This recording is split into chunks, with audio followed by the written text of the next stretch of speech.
किसी गांव में एक लकड़हारा रहता था। बड़ा ही सच्चा इंसान था, बहुत ईमानदार था। दिन भर लकड़ी काटता, शाम को बाजार में बेच देता। जो पैसे मिलते सुखपूर्वक अपनी घर गृहस्थी चला रहा था।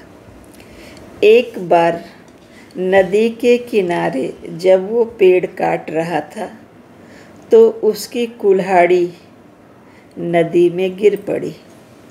लकड़हारा बड़ा ही दुखी होकर, मायूस होकर नदी के किनारे पत्थर पर बैठ गया।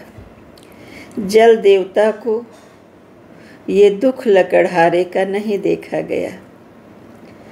वो पानी से बाहर आए, तालाब से निकल करके, और एक सोने की कुल्हाड़ी दिखाई लकड़हारे को। कहा कि ये आपकी है? लकड़हारा बोला, नहीं, ये मेरी नहीं है। फिर से जल देवता ने पानी में डुबकी लगाई।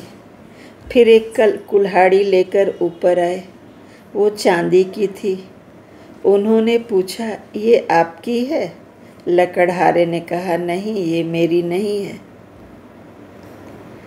फिर से जल देवता ने डुबकी लगाई और फिर लकड़हारे की लोहे की कुल्हाड़ी लेकर ऊपर आए।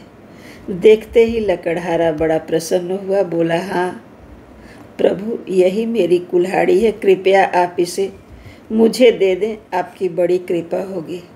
लकड़हारा बड़ा ही प्रसन्न हुआ अपनी कुल्हाड़ी को देखकर, तथा जल देवता बहुत प्रसन्न हुए उसकी ईमानदारी को देखकर, और उन्होंने उपहार स्वरूप वो तीनों कुल्हाड़ियाँ लकड़हारे को सौंप दी और कहा, ये तुम्हारी ईमानदारी का पुरस्कार है। तो हमें हमेशा हर परिस्थिति में ईमानदार ही रहना चाहिए। कभी भी दूसरे की चीज़ों को देख करके लालच नहीं करना चाहिए।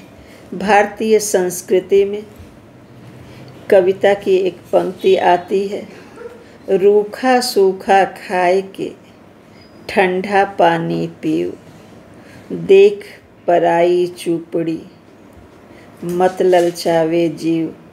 जो प्राप्त है वही पर्याप्त है। तो कभी भी किसी दूसरे का सामान देख करके लालच ना करें। लकड़हारे की तरह से जीवन में ईमानदार बने, तभी आप जीवन में सफल हो पाएंगे और समाज में आपको सम्मान की प्राप्ति होगी।